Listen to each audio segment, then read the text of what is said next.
இன்றே டவுன்லோட் செய்து உங்கள் ஃபேவரட் ஷோக்களை என்ஜாய் பண்ணுங்க. அம்புட்டு மானம் பாக்குற மனுஷன் எதுக்கு எங்க வீடேறி வந்து என்ன அனுப்பி வைக்க சொல்லி அண்ணன் கிட்ட கேட்டீங்களா? அப்ப உங்களோட வெக்கம் மானம் ரோஷம்லாம் எங்க போச்சு? நான் ஒன்னும் என்ன இந்த வீட்டுல சேர்த்துக்கோங்கன்னு உங்க வீட்டு வாசல்ல வந்து கெஞ்சிட்டு நிக்கலாம். நீங்களா வந்து கேட்டனாலதான் எங்க அண்ணன் அனுப்பி வச்சது. முதல்ல அத்தை மறந்துடாது. மறுபடியும் சொல்லுதாளா? கேவலம் ஜெயிலுக்கு போனவ பெத்த புள்ளதானே நீயே? இம்புட்டு பேசுதியா நீயே? வாய அடக்கி பேசுங்க மாமா. எங்க அம்மா ஜெயிலுக்கு போனா நீங்க என்ன உத்தமரா? உங்களுக்கு எங்க அம்மைய பத்தி பேச தகுதியும் இல்ல. நீங்களும் ஜெயிலுக்கு போய் களி தின்னவர் தான்.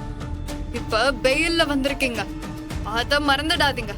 இலே முத்துப்பாண்டி, பாத்தியா பாத்தியா நேத்துக்கு வந்து என்ன பேச்சு பேசுறா பாத்தில? நாம என்ன ஒருத்தங்களுக்கு கொடுக்கறோமோ அதுதான் நமக்கு திருப்பி கிடைக்கும். ஓஹோ, நீயும் இவ சைடு சேர்ந்துட்டியா? ஏங்க, அவ உங்க முன்னாடி உட்கார்ந்து சாப்பிட்டது ஒரு குத்தமா? பொம்பளை பிள்ளைங்க உங்க முன்னாடி நிக்க கூடாது, சிரிக்க கூடாது, சாப்பிட கூடாதெல்லாம் அந்த காலம். அத என்கிட்ட வச்சுக்காதீங்க. அம்புட்டு திமிர அவனுக்கு. நீ ஒரு நாள் ஏன் முன்னாடி நீ உட்கார்ந்து திங்கவே கூடாது.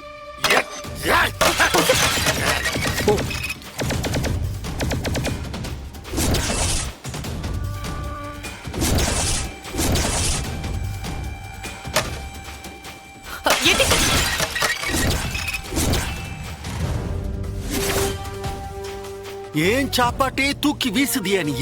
எம்புட்டு தைரியம் அவனுக்கு? தைரியத்துக்கு எனக்கு ஒரு குறைச்சலும் இல்ல. நான் சண்முகம் தங்கச்சி.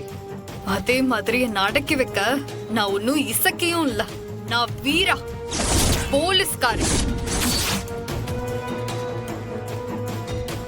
இன்னொரு தடவை இப்படி நடந்துச்சு நான் வேற மாதிரி நடந்துப்பேன். ஜாக்கிரதை. தள்ளுடா. மா, எல்லாத்தையும் அவரே கொட்டிக்க சொல்லு. ஓ, ஏன்பா அப்படி கொடூரமான ஆளாயிட்ட?